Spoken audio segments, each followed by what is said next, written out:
Hi, everyone. I would like to begin by acknowledging that I'm speaking today from the unceded land of the Wurundjeri people of the Kulin Nation, and to pay my respects to their elders and families, past and present.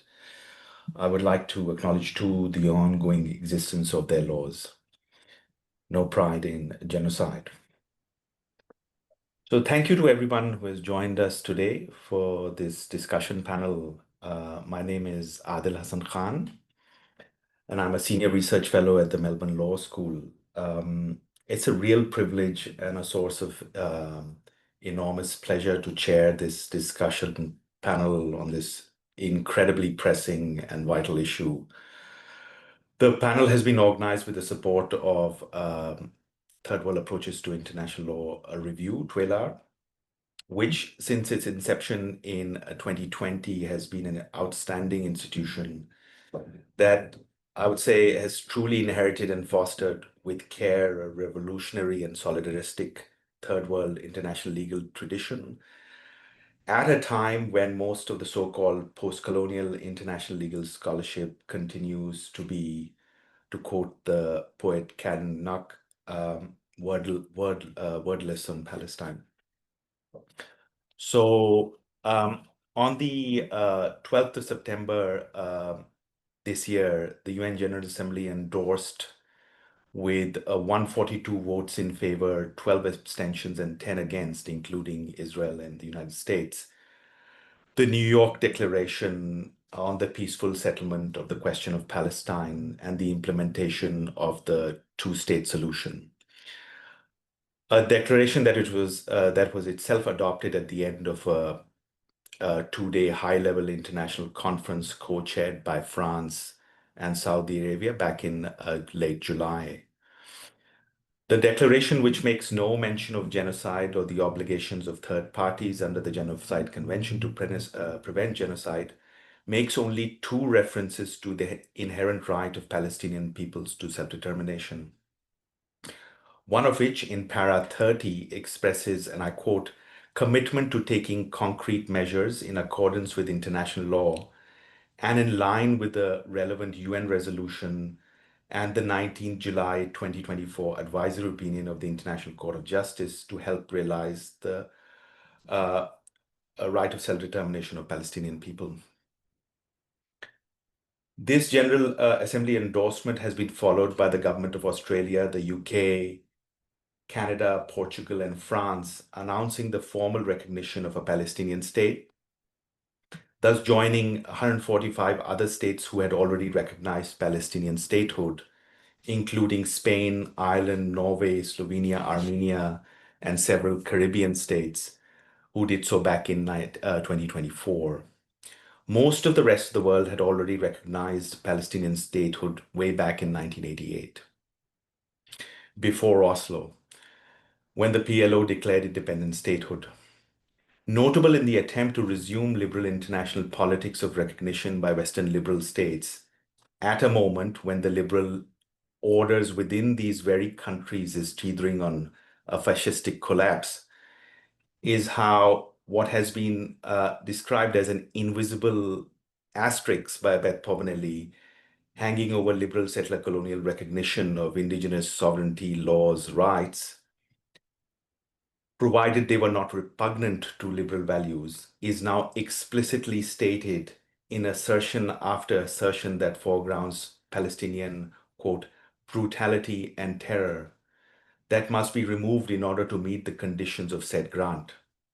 With Keir Starmer and David Lammy appearing to channel the ghosts of dead Governor Generals past in statements of recognition that mix high-sounding imperial morality with utilitarian counterinsurgency prose, while continuing to avoid their own international legal obligations to prevent the ongoing genocide in Gaza.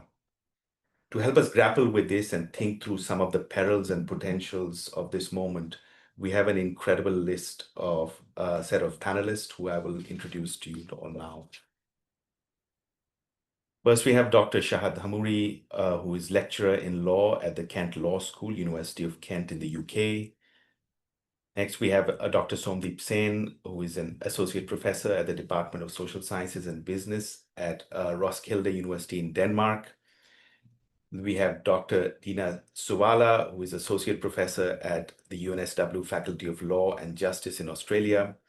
And lastly, we have Dr. Lana Tatur, who is senior lecturer at the UNSW School of Social Sciences in Australia.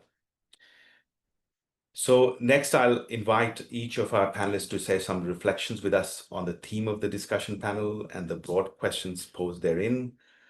After this, we'll open up the panel for discussions around 20 minutes to half an hour.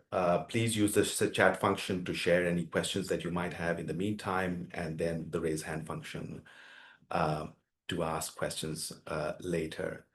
So without further ado, I'll hand over to Dina. Thank you. Thank you, Adil. Thank you for organizing this very much needed seminar. Thank you to my fellow panelists for making time and to everyone else for joining. So I have been meaning to talk about the conditions attached to the recognition, especially by Canada, Australia, and the UK. But before I do so, and because I understand there is innocent civilians in the audience, by which I mean non-international lawyers, I'm going to very, very quickly just explain what does it mean for a state to recognize another state, right? For what does it mean for Western states to recognize Palestine in terms of practical legal consequences, right? So currently in international law, the predominant idea about recognition is that recognition is a political act. So states are not bound by international law to recognize or to not recognize another entity as a state. However, once they do so, if they choose to do so, particular legal consequences follow. Also, what might be useful for people to know is, at least in theory, in modern international law, statehood is not dependent on recognition, right? An entity either is or isn't a state, depending on some supposedly objective, but at the very least, observable worldly criteria, whether you have a population, a territory, a effective government, whether you're independent, and it doesn't depend on recognition. And the reason for that is that historically, imperial powers used recognition, and especially the withholding of recognition, in order to basically justify their imperial and colonial practices. The idea was, if I pretend I don't see your statehood doesn't exist, and therefore I can annex you, I can turn you into a protectorate, I can do whatever I want. Of course, you can imagine that this idea that recognition doesn't take away from statehood isn't true. It is true on a level of like high abstract doctrine, but also you can imagine that if a state exists but no other state recognizes it as such, its rights under international law are quite theoretical, right? So, in practical terms, what does this recognition mean for the Palestinian state? And I'm saying for the Palestinian state and not for Palestinian self-determination or for actual Palestinian human beings and political communities, because I think those two things are different, and I think we're going to hear more about that. In practical terms, the recognition can have practical legal effects. For example, a state enjoys immunities under international law, which means both the head of state, but also the state as such, cannot be sued in front of the courts of another state, right? If ever, for example, the Palestinian Authority decided to do something for Palestinian liberation, this could actually be a helpful shield in front of the courts of other countries. Or a state, and I'm going to get to that in a minute, on account of being a state, has an inherent right to self-defense, right? It can use violence to protect its territorial integrity and its political independence and the life of its citizens if it is subject to an armed attack. So, on a very high theoretical level, being recognized as a state has real perks within the international legal order, because the international legal order values basically statehood more than any other form of community. That's not necessarily something I love, but it is true. So this is a very high, a very abstracted summary of the practical consequences of recognition, which is there are practical consequences of recognition. And I would say also there's questions and discussions to be had within the pro-Palestine solidarity movement about the sort of wiggle space that we get by this recognition, right? Not out of like the goodwill of the recognizers, but for example, it might become harder for states like Australia or for educational or cultural institutions to suppress symbols of Palestinian nationalism, such as the Palestinian flag, now that Australia recognizes Palestine. So this is the short and the long of it. Nevertheless, there is something I would say quite bizarre going on with these recognitions. And I think if you see the full text that the UK, Australia, and Canada put out, more space is devoted to setting out conditions for the recognition of a Palestinian state than it is reserved, for example, to talking about the genocide. Of course, there is no mention of the genocide, or even just talking about Palestinian self-determination. So, for example, all three recognitions explicitly say that Hamas should have no role in the future government of Palestine. Which presumably means that they demand that Hamas or other organizations are excluded from elections that might happen in the future, either in the West Bank or in Gaza or in some imaginary future Palestinian state. They demand a number of legal governance and financial management response by the Palestinian the Palestinian Authority, and also, especially in the case of Canada, it explicitly demands that this purportedly recognized Palestinian state is a demilitarized Palestinian state. The Palestinian Authority attempted to navigate this tension by setting up its own conditions of the conditional recognition. For example, the New York Declaration that Adil referred to earlier speaks of demilitarization only if international security guarantees are provided for the state of Palestine. It is unusual to say, at the very least, that state recognitions are accompanied by conditions. I cannot think of any other example, at least not so explicitly. Sometimes these conditions exist in the background, in the subtext, but I would say it is pretty unusual to become part of the text of recognition. And I would say there is two ways of thinking about these conditions. One way is tactical, and it is within, and it's doctrinal, and it operates within the parameters of the current international legal system. And another, I would say, is more critical and analytical. And let me explain what I mean by this distinction. If I was wearing my doctrinal hat on, I would tell you that these conditions are not even worth the paper they are written on. I would tell you that the current international legal order relies on principles such as sovereign equality, which in turn protects the political independence of each and every state, which means no one can decide what political parties can or cannot run in elections. No one outside a state. That is 101 political independence. And of course, once you're recognized as a state, you have a right to an inherent right, indeed, to self-defense. Indeed, the International Court of Justice in the past has gone as far as saying that it cannot preclude the possibility that even using nuclear weapons, basically bringing about the end of the world, could in certain cases be proportionate to a state's right to exercise self-defense.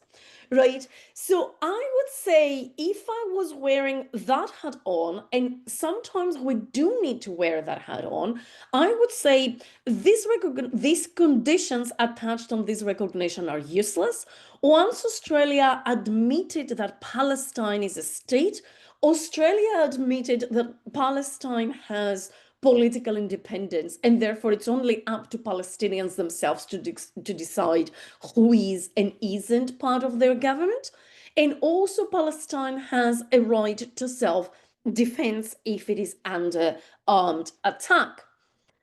And I think that's partly true, but I think that misses part of the story. And I think it misses part of the story because I think we could also read these conditions as indications of adherence by these three states to an alternative international legal order that is openly, as opposed to implicitly, hierarchical and gradated. By this, I mean the following. Critical scholars, a lot of us in this call, both in terms of participants and in terms of people in the audience, we have always been saying that the international legal order is a hierarchical and gradated one. However, after decolonization in the 1960s and 70s, this hierarchy is mostly not explicit, right? It's implicit. It happens in the process of legal argument rather in the process of like big general principles, right? In levels of big general principles, this is an egalitarian legal order. I think, and Adil alluded to that by talking about the emergence of fascism domestically, but I would say also internationally, in the past decade or so, we have seen elements of an openly and unapologetically international legal order emerging. We have seen Western states, not the US anymore, but definitely the UK, Australia, and Canada, talk about this parallel thing called the rules-based international order that kind of is international law, but also kind of isn't. And I would say to a very large extent is an unapologetically hierarchical and Eurocentric international order. We have seen China talking about its historic rights in certain parts of the world that supposedly were not absorbed by the UN Convention on the Law of the Sea. And we have also seen Russia talking about a legal order that is not, for example, based on the US or UN Charter, but it's some sort of like mystical order deriving from the history, culture, and Orthodox Christianity of the Russian people.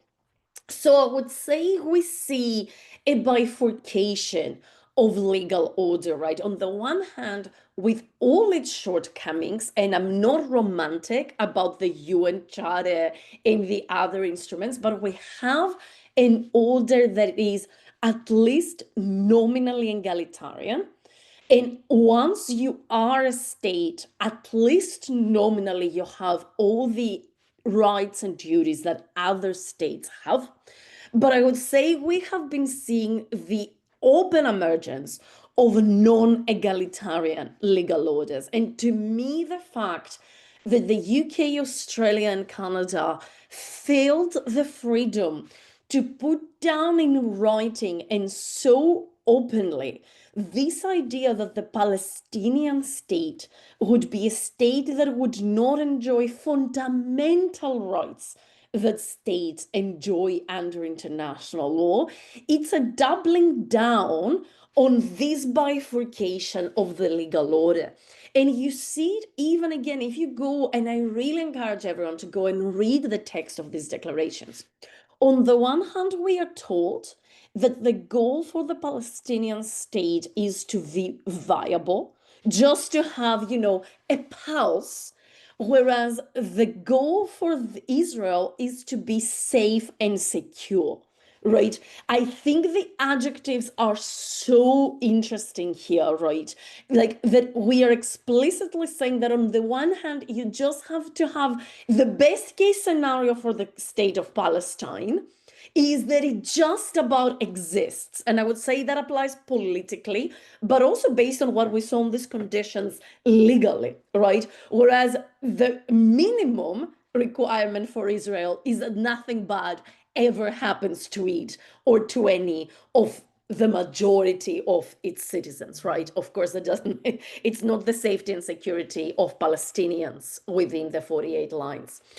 I think that's extremely worrisome. I think even if we think that there is some tactical advantages to be gained by this recognition, I think to a very large extent they're negated by these conditions attached to them.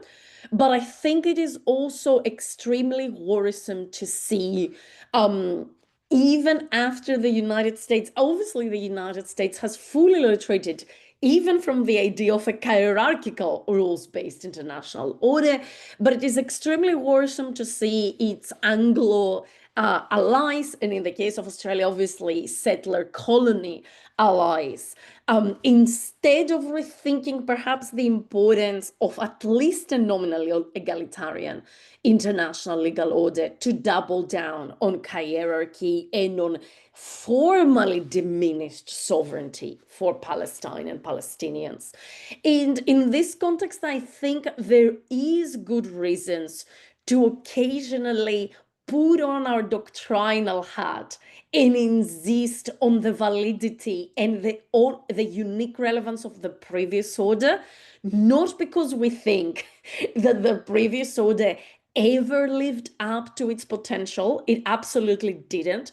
But at least by having this rhetorical and even hypocritical commitment to egalitarianism, it gave us the tool to call them out when they fell short, right? Whereas I feel if we allow this unapologetically hierarchical legal order to emerge fully and to become stabilized, the tools available to us, both to us as, for some on the panel, Palestinians, people in solidarity with Palestine, but I would say also to people committed to a non-fascist international legal order beyond Palestine, right? I think the loss will be simply incalculable. And with this positive note, I'm going to conclude. Thank you very much. Thank you so much, Dina. Som, why don't you go next? Okay. Yeah, thank you so much for organizing this. It's really a privilege to be part of this conversation. And yeah, Tina, thank you so much also for this very helpful framing. A lot of my comments will be, sort of along the same lines. I think the importance of this intervention and for voices like yours to be, front and center at this time is, yeah, the importance is, we cannot ignore the importance considering the level of self-congratulations that we're seeing among colonial powers and settler colonial formations for what is a a nominal act in what is essentially them joining the global majority. I think that within that, we are seeing this moment of almost, let's say, irredeemable treachery, right? Where one is noticing the the extent of suffering that Palestinians need to endure to qualify for some of the most basic and for some basic and even nominal forms of recognition. I think that in and of itself um, speaks to the deep coloniality of this politics of recognition that we're seeing. And in some ways, I would argue that this recognition um, is in some ways a colonial sleight of hand. Um, there is, of course, a very specific history of state and state building in Palestine. Um, and while we're often being told to look at this recognition as somehow this conduit of recognition of Palestinian right, recognition of Palestinian existence, a recognition of their right to liberation, and also a recognition of, the colonial conditions that Palestinians have to contend with. It has never been that in Palestine, right? It's always been a way of circumscribing the Palestinian liberation struggle. Something like the Oslo Accords, which was celebrated as by many as the pathway to Palestinian statehood, state was never on the table. If you look at the text, um, there was a recognition of the Palestinian Liberation Organization as a representative of the Palestinian people, while the PLO recognized the state of Israel. In that sense, what we've seen in terms of the capitulation of the two-state solution or the nature and conduct of the Palestinian Authority is by design. The Oslo Accords was established or put in place to change the subjective identity of the Palestinian revolutionary and the Palestinian liberation faction. Many years ago, I did an interview with um, a former bodyguard of Yasser Arafat, who talked about how, thanks to the Oslo Accords, he took off his fatigues and put on a suit. Mandy Turner talks about, partners of peace, so to speak, right?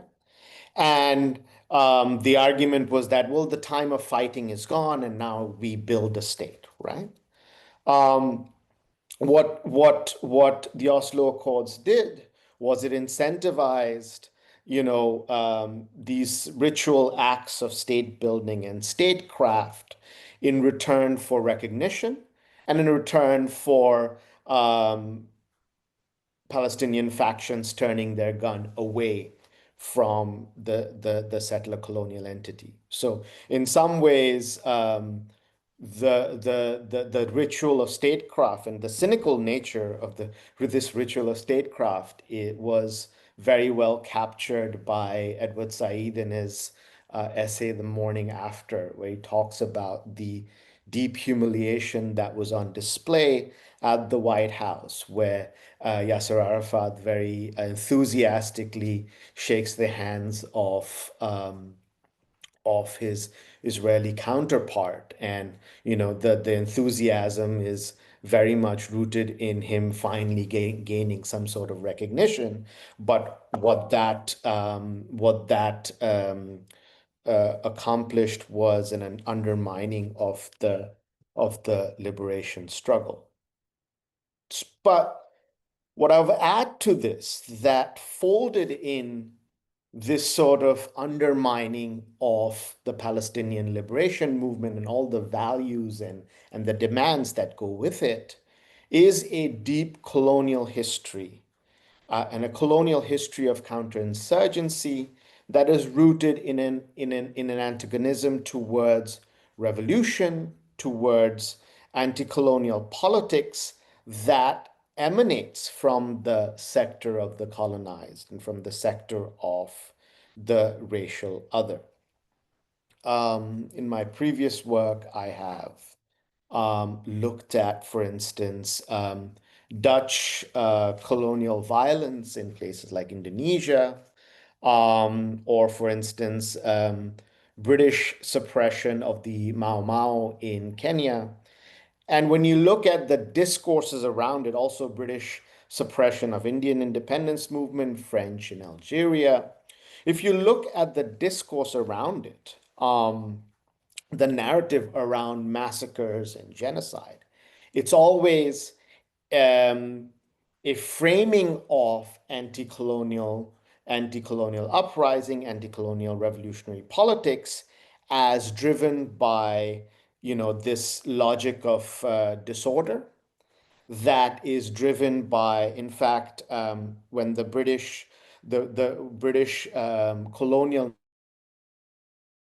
of the Mau Mau in Kenya, what talked about the Mau Mau uprising, which is so central to the Kenyan independence movement, is framed as this bloodthirsty tribal uprising that erupted because the Africans couldn't deal with the modernity that came with colonial rule.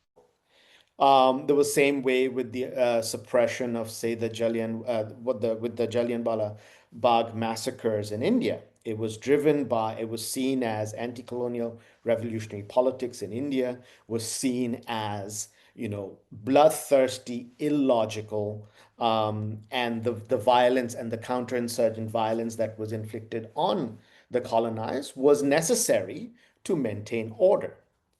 So what that does is that it frames politics that emanates from the sector of colonized as irrational, but in some ways there is no politics there, right? It's just, disorder for the sake of disorder, which then brings us to, the kind of recognition that has been gifted to the Palestinians by Canada and Australia and the UK and what's the other one? Canada, Portugal. Australia, and Portugal, right? So, Tina, you rightly pointed out in terms of looking at the actual text and conditions, right? Like the Canadian stance. In fact, the first point in the Canadian stance is all about Israel's security. The British one is even more bizarre because Palestinian statehood is punishment for the state of Israel, right? And of course, there's a lot of absurdity in many of these statements. So when Keir Starmer said that if Israel doesn't accept a ceasefire agreement, then we would recognize Palestinian statehood. Does that mean that if the next day Israel recognized Palestine, Israel accepted a ceasefire, then there would be no recognition? Or, the Australians talking about, Israel's security without any mention of, Palestinian security. Canada was the same way, right? And, like I said, the first paragraph was all about Israeli security and their right to exist. They do use the statement of the Palestinian, right to self-determination. But of course, once again, it's couched in this language of demilitarization and the prioritization of Israel's security, but also the requirement that Hamas plays no part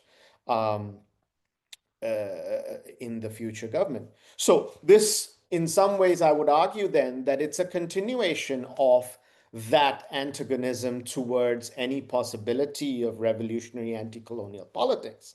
And yes, it's being sold to us as this conduit of, Palestinian rights and the recognition of Palestinian existence.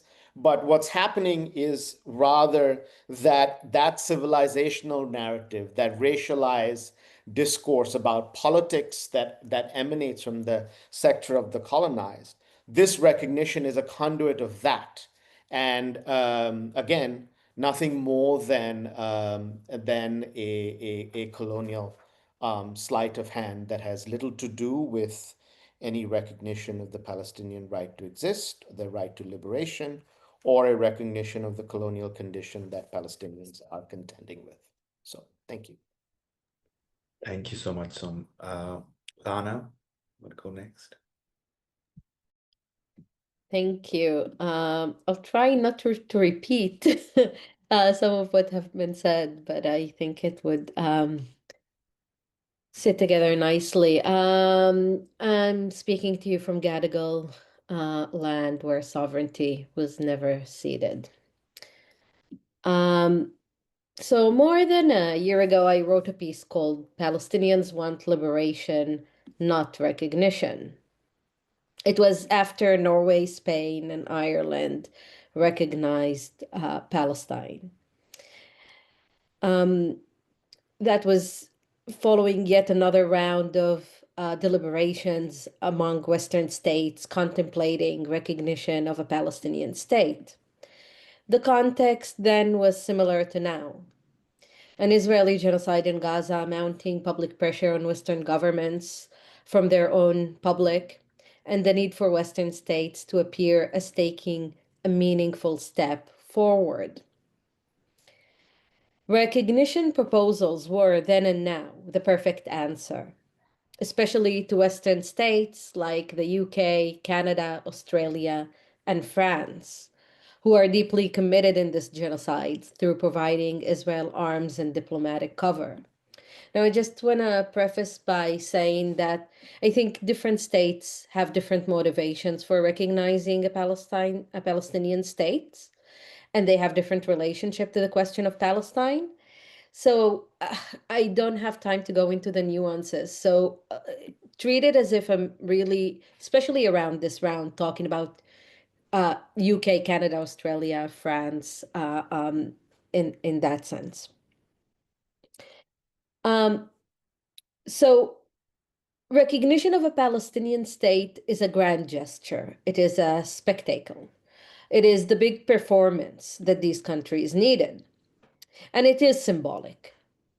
Putting my hat for a second as a politics scholar, which is something I hate to do as I quite despise the discipline, we ought also to recognize that symbolism is a big part of how international politics and diplomacy work. They're not completely meaningless or useless, although mostly.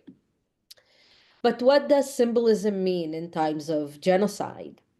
What value does it have without taking any measures to bring an immediate stop to this genocide and work towards justice and accountability for Palestinians? Recognition aims to try and appease recognition is a way to try and appease the public by allowing these countries to appear as if they are taking action.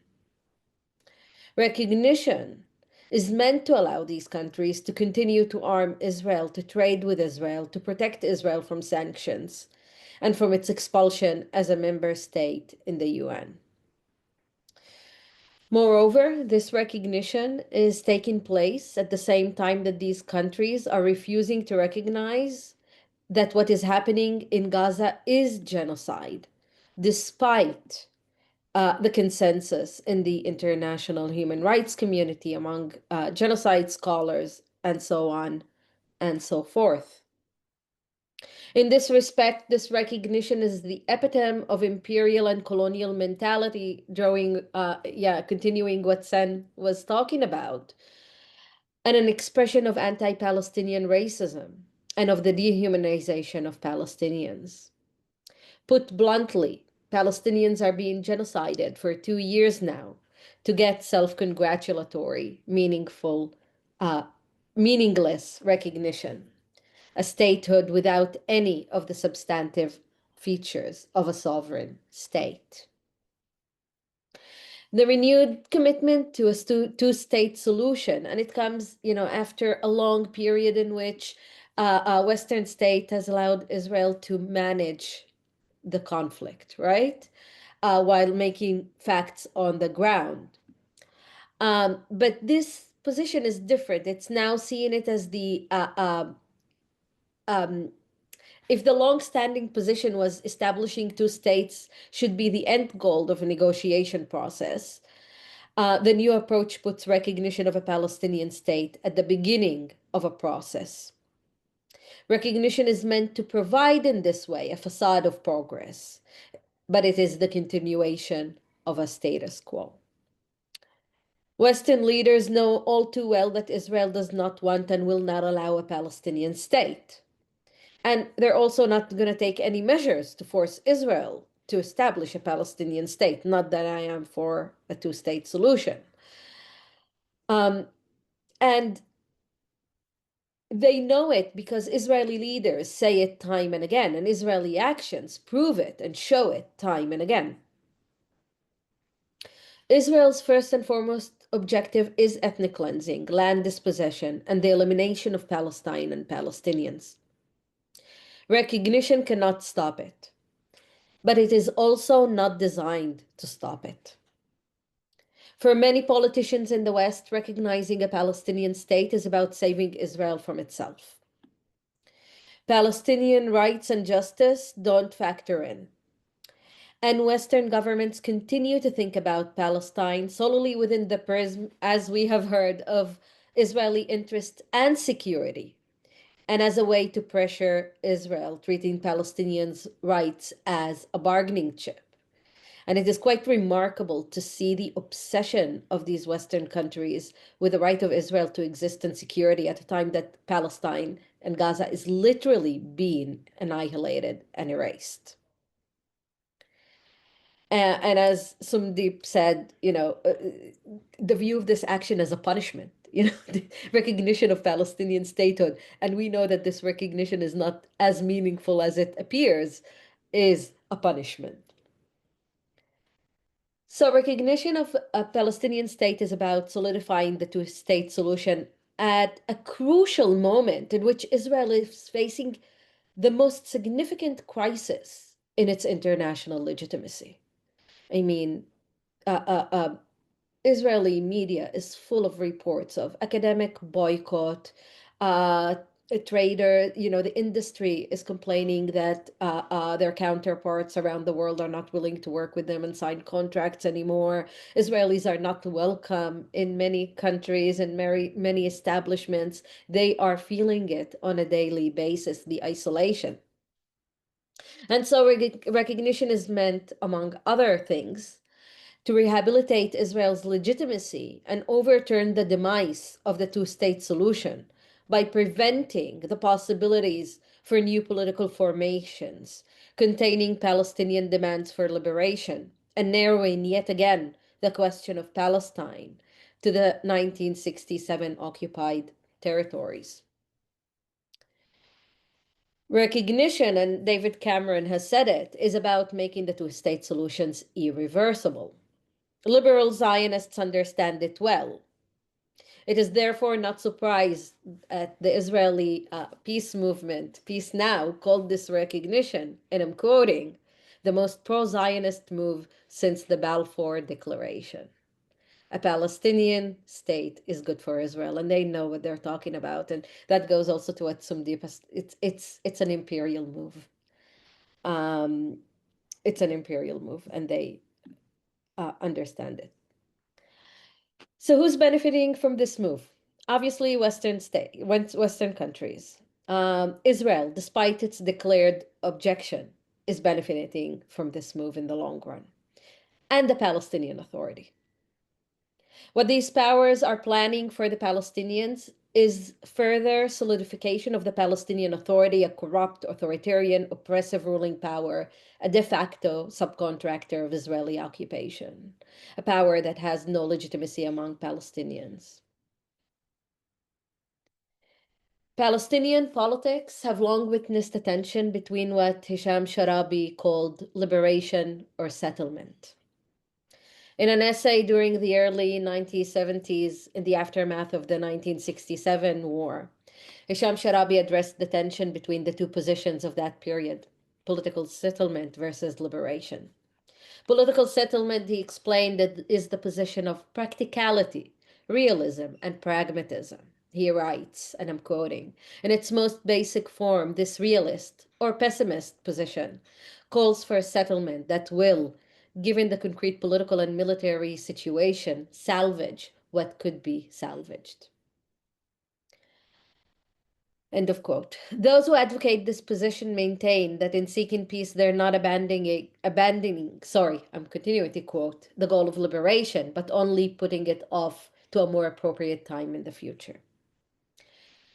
On liberation, he writes, from the point of view of those who reject settlement and call for struggle, immediate interest and final goals are inextricably bound. If liberation in the immediate situation appear unattainable, political settlement surrenders not only fundamental rights but kills the will to fight, putting off indefinitely the possibility of liberation.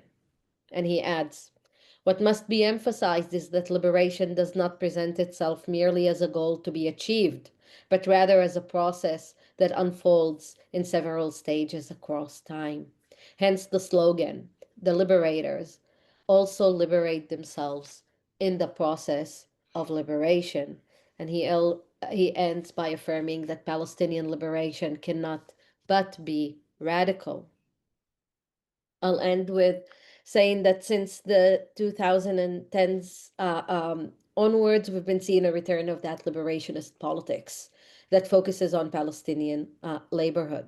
Palestinians are very clear on what they want. It's liberation, it's rejecting two-state solution, the failure of the Oslo Accords, the false and illusionary promise of statehood. They want the dismantling of Israeli settler colonialism, Israeli apartheid, and Israeli domination over Palestinians. The only way to achieve that is through decolonization and liberation from the river to the sea.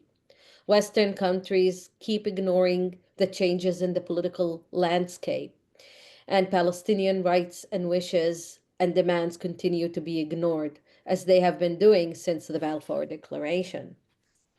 Palestinians and their allies across the world, however, are not buying this politics of symbolism. They are demanding free Palestine. Palestinians are not being genocided to settle for anything less than the liberation of Palestine. Thank you so much, Lana. Shahad, please. Thank you so much, all of you. And it's indeed an honor to be here with you and to speak alongside you. Most of the points have already, of course, been very well treated and acknowledged in relation to the issues surrounding what I believe one of the Australian state representatives even called, Canadian state representatives called the Zionist Palestinian state, which is almost a horror movie, in the name of a horror movie from where we stand. Indeed, the fact that we have this panel in this form really indicates something that is at the core of what I want to argue. And that is the fact that the case of Palestine is now the struggle for Palestinian liberation is now far beyond just the context of Palestine. But really, Palestine has become a microcosm case for everything that is wrong with perhaps what was called by Dina as the rules-based order, or the idea that imperialism is justified through using an international legal system. And I believe that this point that the struggle for Palestine has much bigger political ramifications in the hearts and souls of the majority of the world really is a very important strategic point to take forward. I'll come back to this point as I go along. So I will kind of pick up where Lana has left us, which is that when the recognition came about, you could imagine that there is a discussion among the Palestinians as well as other people making strategy. And I believe that this is the reason why many of you are here. What do we make of this? How do we take this forward? And is this even useful? And as you can imagine, some people are saying that this could possibly be used pragmatically, while others are like filled with feelings of disgust and anger. So, what is this strife, and how is it that we approach this strife?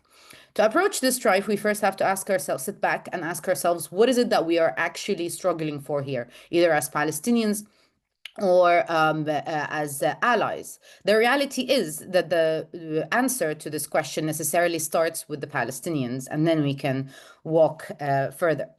So the question of Palestinian future is really usually dodged and met with ambiguity. What is it and how is it that we imagine it? Perhaps because there's a huge elephant in the room, and that is the only path of a justiciable peace for the Palestinians is contingent on a change in the global world order. On the other hand, this unspoken knowledge is perhaps why exactly the struggle for Palestinian liberation has become a microcosm of a struggle for the change in the world order.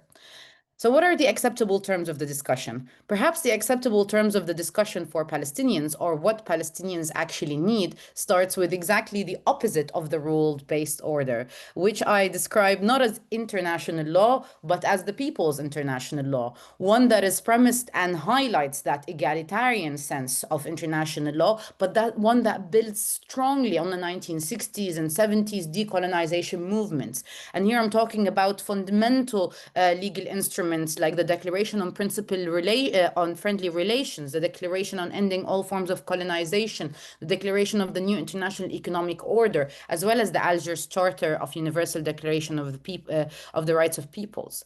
When we look at that, we realize that we have enough, let's say, legal principles for us to see what is it actually that Palestinian self-determination looks like and how can we argue for it. Equating Palestinian self-determination to statehood is, as made clear by the panel thus far, an absolute red flag that should be completely treated with caution, because it is basically Europe holding a mirror against itself and telling the world, "Oh, everyone should look like me, but no one should have all the privileges that I have." First things first. The Israelis living in historic Palestine are the same as Germans living in Namibia.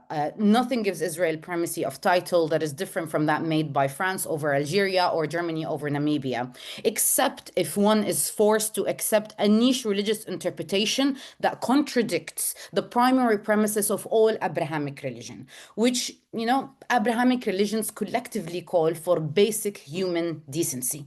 So no one should be forced to engage with a niche interpretation of a religion and a niche interpretation upon which mass genocide, ethnic cleansing has been justified ever since the 19th century in Palestine. I don't know what sort of God that is, but I'm sure that the majority of the world would see that as offensive to the idea of God in of itself. The partition itself happened in violation of basic legal principles in Western law. And here I'm referring to ex injuria jus non oritur, which is a right cannot arise from wrong. The British did not own the land to give it to anyone. And the fact that the United Nations did this particularly colonial move of drawing a line with the complete absence of Palestinian representation or Palestinian voice, and to give the land to with the absence of title is by itself absurd. Is this the United Nations that we were signed up to? Is this the international legal system that we want to equate ourselves with?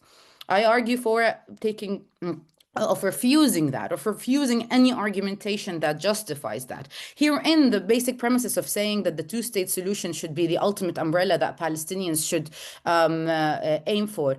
I cannot meet any Palestinian who has the strong sense of dignity, or any Palestinian who has lost a family member, lost a house, or had their family put in jail, which is, I'm presuming, a good majority of Palestinians themselves, who would accept such a reading. Secondly, Israelis always argue that Palestinians mustn't be so obsessed with the past, presuming that Palestinians' claim to land lapses by passage of time. However, even in law, the fact that Palestinians since 1887 have been struggling consistently and rebelling against any claim of land that is otherwise would never mean that their right to that land has lapsed with time. They're never talking about a past struggle. They're talking about a continuous one that is marked on their own bodies and lives. So what are the Palestinians really asking for? And so, first of all, as I just noted, they are really asking for a historic Palestine and self-determination within the whole of historic Palestine. Indeed, the common question that arises here, where do the Israeli Jews fit in this equation? Well, you see, structural injustice is a two-way street. When one end is suffering, the other reaps the privilege. Equilibrium cannot be reinstated without a collective forfeit of privileges by Israeli Jews. And by that, I mean a legal system that accepts the historical responsibility of the state of Israel and redistributes all the land equally. That is a very perfectly justiciable way of going about things. The redistribution of land must come hand in hand with a legal path for the return of Palestinians, dismantling the existing legal and institutional structures, and the creation of new laws that assert equality and economic justice, as well as mass reparations paid by the US and Israel and from state and corporate budget. So this reading is really premised on, as far as I can say, as someone who's spent a good part of their life trying to study justice theory and international law, on the very basic pillars of Palestinian self-determination. That is the only way forward, if the other side also accepts that they have to pay a price. And that is not a very that's not a very steep price when you look at the price that Palestinian, the other side of the struggle, has had to pay all along. So a short while ago, someone told me, and it's really stuck in my mind, are you Alice? Because it seems like you just came from Wonderland. Yes, these thoughts are idealistic, but yet again, I would argue the most realistic. And I would say they perfectly align with the basis of what we find to be the international legal order going forward. So there is the idea that what I'm saying is completely out of dreamy, and that otherwise we should accept a more pragmatic solution that is halfway. We should accept a fragmented police state, is what these states are saying, demilitarized, policed, and run by a decoy government. And like the main infrastructure, if you read the New York statement, you find that what they want to do is to give a people who have struggled for 5 generations, I would like to go say that to a child who lost his whole family, oh, and now you will live under complete domination. And the thing is, we often forget that Israel hasn't only done this in the region to the Palestinians. It has done this to the Lebanese, who have paid a huge price with the civil war that happened in their country. And now Israel bombs Lebanon every day. The Syrians, who've had also their country, half of it eaten up by Israel, but also let alone the fact that the Julani is a CIA decoy who's now speaking with the head of the CIA, Al-Qaeda guy who Israel is clapping for. Jordan, whose monarchy has been completely solidified by the Zionist regime. We are talking about a whole infrastructure of domination around the region. So why on earth do we think that giving the Palestinians a border and calling it a state is any form of anything? However, some would tell me, hold on, hold back, and engage with the pragmatic side of this. So here I call into the picture Bassel Araj, who also kind of gives remarks that are very close to those shared by Lana. Bassel Araj is an icon of the Palestinian guerrilla intellectual, and he identifies 2 streams in Palestinian revolutionary thought. Those who are willing to negotiate with the Zionist enemy in the hopes of getting any partial wins, regardless of that type, Oslo, the Palestinian Authority, all of those people, and those who refuse to deal with the Zionist enemy, believing that it's possible to achieve anything except through struggle. He argues that the 2 streams are in constant tension with each other. The majority of the people are somewhere in the middle and affected by the push and pull between the 2 streams by many means. He then continues to note that Palestinians have indeed been rebelling every 9 to 15 years ever since 1882. All of these efforts were met with overwhelming domination, like Class A domination, by all means, that made the prospects of any political solution impossible and spread a deep sense of frustration among the Palestinians. The Zionist regimes and its allies then, in the face of that, usually and historically open a small door for the horizon of a political solution, prompting this fracture in the Palestinian society between the two streams identified previously. And the trick is that that small window only fits a small portion of the Palestinian community. And that is the reality of what we will have with this state. It will only fit the elites of the Palestinian society. It will only allow to further put the power of Gulf states within Palestine and will not open a space of breathing.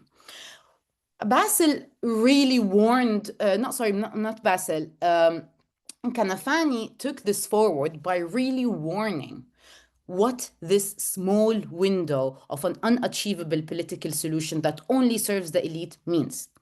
It opens up the space between people for more or less of a civil war position. Akin to what happened in Algeria, akin to what happened in Ireland, whenever people are at a colonial struggle, they are served bits and crumbs, and those who are willing to take it end up fighting with those who are not willing to take it. And by that, they hit something that is way much more deep at the heart of the Palestinian fabric, which is we don't have superiority in terms of military capacity. Indeed, we almost have no military capacity by now, zero.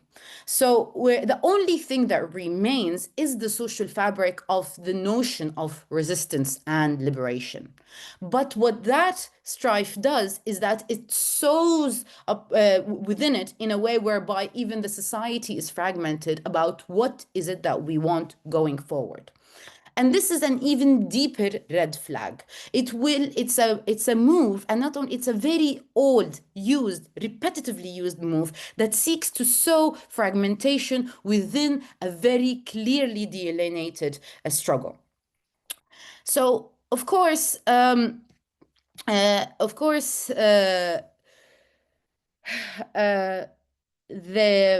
would argue that this time, and again, this panel attests to it, that small window is really fooling almost no one.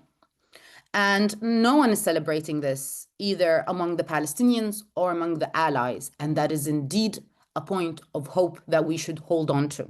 That is indeed an indication that our conceptualization of strategy is clear. Our conceptualization of strategy that even though our understanding of Palestinian liberation is idealistic, that claim of idealism is a bit less extreme when we factor in one important element. And that is that Palestine is at the heart of a global struggle against the world order as it is. And now what we are seeing is a complete change in that world order. Things will go bad and will go bloody very fast as we go along. Look at the General Assembly yesterday. Of course, we've seen this a lot in history, but we have a complete bully side of the world, a bully on steroids that has lost all capacity or superiority in production capacity and only has military capacity now. The world is changing and it will change fast. And the question for Palestinian liberation is really at the heart of a much bigger political question. And in strategizing about Palestine, we must dream big because the struggle is big. Because Palestine has been struggling so long that it has become at the core of something. So if Palestinians themselves lose sight of that and allow a simple statement like that to facilitate fractures, we will not only this time lose the momentum for actual change, but we will also lose the core, let's say, at a much bigger global struggle. But I am not worried because I don't think that pragmatic voice or so-called pragmatic voice is taking the lead now. What's taking the lead is the voice of the youth, the voice of the unions, the voice of the people who shut down the whole of Italy, and most importantly, the voice of the people in an ongoing genocide. These tactical moves no longer fool anyone. There are ways that we can use this, but also what we need to do now is to remain steadfast at what we are doing. What we are doing in this, and this we can only use statehood as one thing, which is to support our legal arguments when we get arrested in courts, or when we go and against the corporations and in universal jurisdiction cases. That is the only tactical use of that, but we shouldn't pose at that. We should keep on escalating our tactics and always believe that, again, this is not just simply on Palestinian liberation, but this is about movement building all across the world, uniting our voices across all the different places, joining our values and understanding that we want to build a new world that is perhaps exemplified by a people's international law, by a world order that is not premised on rules set by imperial powers, but a world order that is premised on basic principles of equality, egalitarianism, and the main promise of non-domination, non-subjugation, and non-exploitation. Thank you. What a note to end it on. Thank you so much, all four of you. Incredible. I realize there's 10 minutes remaining, and I'm sure people have a lot of questions. So please use the raise hand function if you have any questions, and I can just to sort of kick us off. I thought I had a question, which in a way, Shad, you sort of answered this question, but I'm just struck by what is it about this moment where, like, no one really believes this, Michael Ignatieff had that awful description of human rights as the politics of the most we can hope for, sort of minimalism. And really, it is that sort of, that side of settlement, that pragmatism. No one believes that even this will hold. And I guess a question in that is, what do any of you, what is it in terms, and maybe for Dina specifically, will even this recognition hold? Because let's say in Australia, the Liberal Party has already said they'll reverse the recognition. First of all, how does that work? Or in France, so all the far right parties have already sort of, I don't know, the UK, Farage has said, but that they will roll back on that. And really, it is really barbarism or socialism or barbarism, or change the entire global legal order, or nothing really, Greater Israel or whatever. So just any reflections on that. In the meantime, anyone with questions, please raise hand function. I might take this because you partly addressed it to me. It's, yeah, like in the 70s, states withdrew recognition of Taiwan as China and recognized China as China. So like this can happen, right? It is part of the nature of state recognition as a political act. But I think in a sense, what makes it, as everyone has said, such a cynical act, and also sort of like the consequences of recognition are so limited that also the consequences of a potential withdrawal is so limited, in the sense of, if Western states and non-Western states for that matter wanted to do something to stop the genocide, to stop the settlements, none of that hinges on whether Palestine is or isn't a state, right? Legally, politically, morally, the obligation to prevent genocide is not limited to, does not only protect people who have state. If anything, it has been drafted with stateless, often, people and peoples in mind, right? I do agree with Shahad that it can have, as long as recognition holds, it can have practical consequences for like particular parts of movement strategy.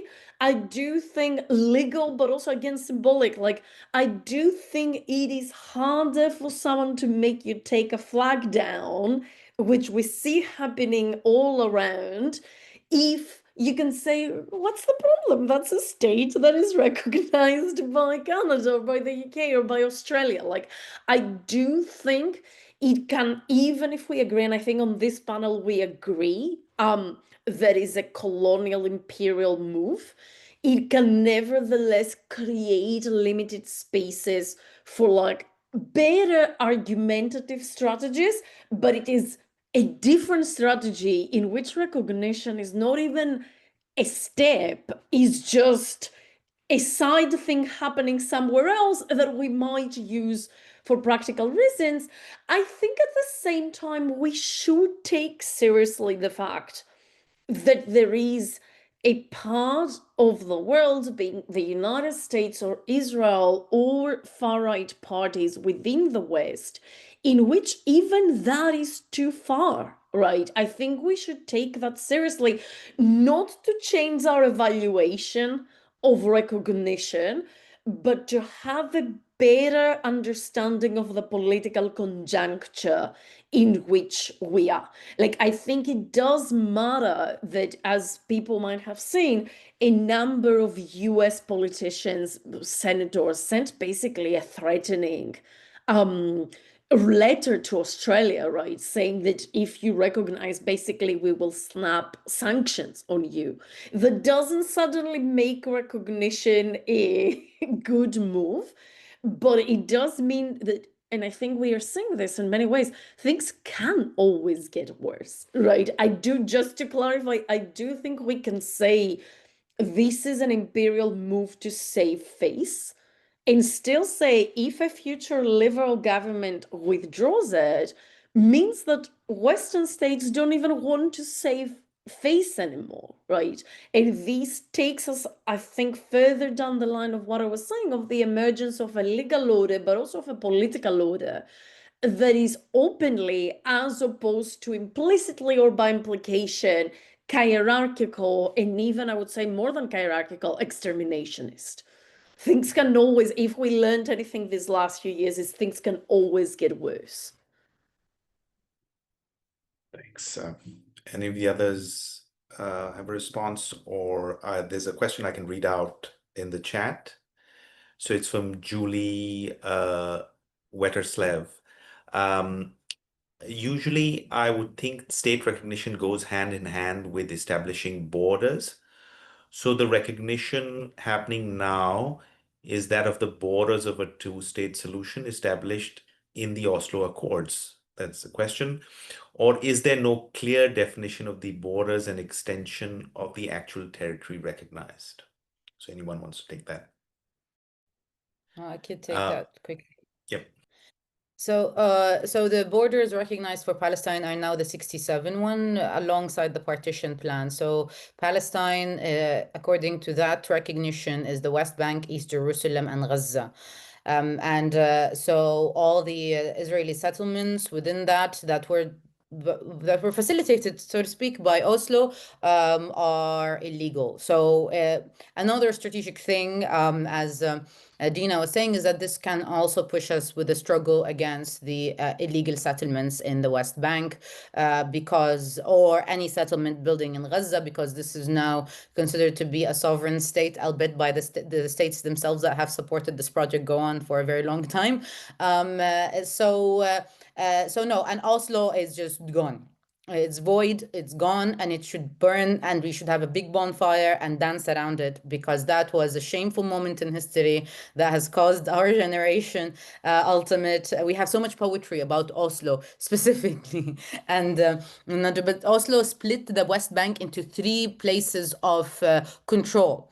So, however, and this comes with a very big red flag again, the question of whether or not the PA in its new demilitarized form, where itself make the whole of the West Bank what we now call Area C of the West Bank, which is where most of the settlement happens, because the PA itself, again, is, if you've seen Abbas's statement about Palestinian recognition, and I highly advise you to, have a strong stomach before you do, because it's insanely disgusting to hear that man speak about the future of the most honorable people on earth. People have been living through genocide with an estimated of 200,000 people killed, but to say that, oh, we want a demilitarized space and whatnot. However, the borders are clearly drawn, and they have been completely affirmed on and on again by the International Criminal Court, by the United Nations and whatnot. And it's insane when politicians argue that this state doesn't have borders, because when you say that, that means that Israel doesn't have recognized borders as well. So, the joke is on you. You're also saying that we should question Israel's statehood if you're saying that the Palestinian borders aren't defined. And any attempt to include anything of the West Bank and the Juline Heights and the Gaza or East Jerusalem inside of the borders of Israel is a grave international legal violation, one that of aggression, because the recognition didn't come about with these states. As we said, most of the world already recognizes Palestine a long time ago. Again, I don't know why they made it sound like something so new.